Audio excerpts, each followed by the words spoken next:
Здравствуйте. Друзья, если честно, я как мог уходил от темы исследования проблем формирования российской государственности и занимался вопросами становления государственности на территории Украины, не вмешиваясь, так сказать, во внутренние исторические дела России. Но, по-видимому, пришло время вмешаться и туда. Этого потребовал ход моей дискуссии с одним ярым сторонником российской агрессии против Украины, оправдывающим эту агрессию всем, чем только можно. Ну, например, якобы нацизмом, якобы сатанизмом, якобы антихристианством, ну и тому подобными лжеквалификациями в отношении Украины как суверенного государства, созданного в 1991 году на основании результатов всеукраинского референдума. Поэтому в отношении вражеской исторической доктрины россиян просто необходимым оказался анализ основ российской государственности и ее критика. Грязное российское белье не очень приятно и даже очень неприятно перебирать. Но, как говорится, что есть, то есть.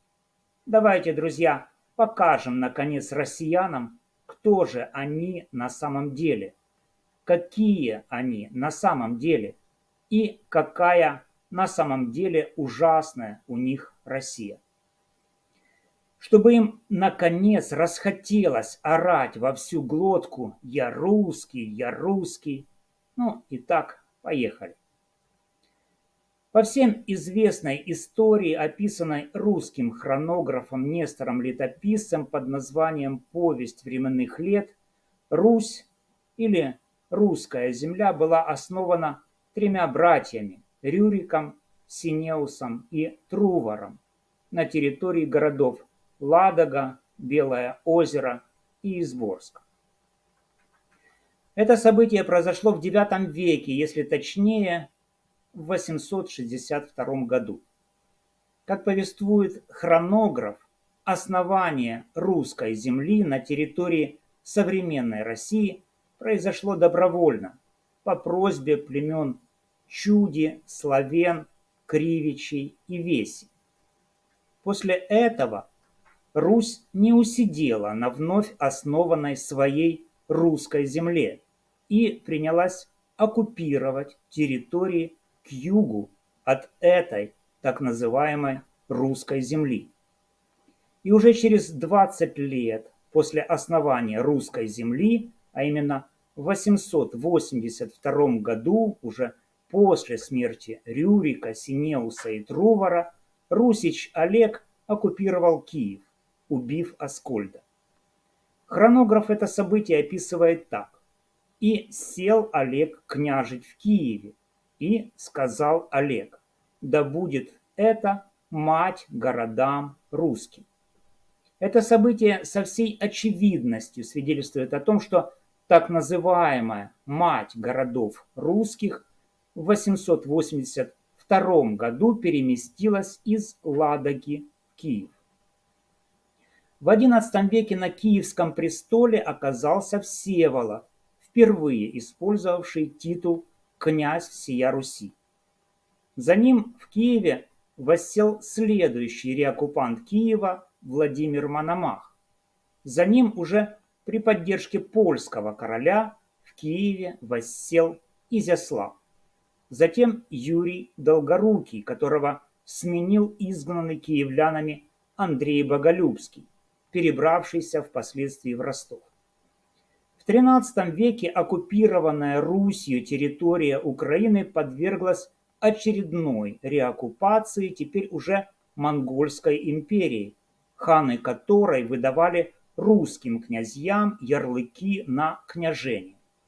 Такие ярлыки, в частности, получали монгольские коллаборанты Александр Невский, а также последний русский князь, восседавший в Киеве, Ярослав Ярославич. В то же время, то есть в XIII веке, одним из русских князей, а точнее королем Руси стал Галицко-Волынский князь Даниил. Но мы с вами, друзья, несколько отклонились от темы, то есть от слежки за движением матери русских городов.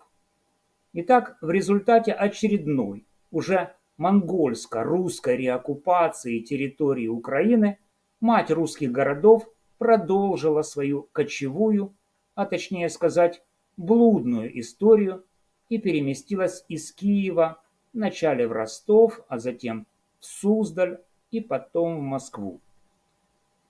Надо заметить одно очень важное обстоятельство, что ни Русь, ни мать ее городов ни в Киев, ни в Ростов, ни в Суздаль, ни в Москву никто не звал. То есть я хочу сказать, что нахождение Руси в Киеве, в Ростове и Суздале, а также в Москве можно смело квалифицировать как оккупацию. То есть, если весть Белозерская когда-то и приглашала Рюрика на княжение, то ни киевляне, ни ростовчане, ни суздальцы, ни москвичи на княжение Русь не звали. Нужно заметить, что Русь в свою особую заслугу вменяет себе так называемую христианизацию. Но вот в чем проблема. В результате русской христианизации с лица так называемой русской земли исчезли христианизированные Русью племена Чуть, Меря, Весь, Мурама и другие. Что это, позвольте спросить, как необычный и одновременно чудовищный геноцид, совершенный Русью в отношении оккупированных ею народов. Но так оно в действительности и есть. То есть под видом христианизации Русь вместе с матерью своих городов, обосновавшись после Ладоги, Белоозера и Изборска в Киеве, а затем в Ростове, Суздале и Москве, просто-напросто подвергала геноциду местное население, а именно народы Чуть, Меря, Весь, Мурама и другие, в результате чего эти народы исчезли с лица земли. Говорить о том, что так называемой христианизацией можно оправдать геноцид, это значит пытаться оправдать преступление и стать соучастником геноцида. Поэтому сегодня мы с вами, друзья, можем смело говорить о том, что Русь, принадлежностью к которой почему-то так гордятся россияне, является никем иным, как оккупантом территории современной России и нации, которая под видом христианизации осуществила геноцид местного населения России. Сегодня эта Русь опять раскрыла свою пасть на территорию Украины и уже не только под крестами и хоругвями русских оккупантов-христианизаторов, но теперь под предлогом так называемой денацификации совершают уже ставшее ее родовым греховным проклятием преступление геноцида украинцев. На кой сдалась россиянам сгеноцидившая их коренное население Русь со своей блудной матерью их городов? Неужели россияне гордятся своей принадлежностью к совершившей зверство геноцида Руси?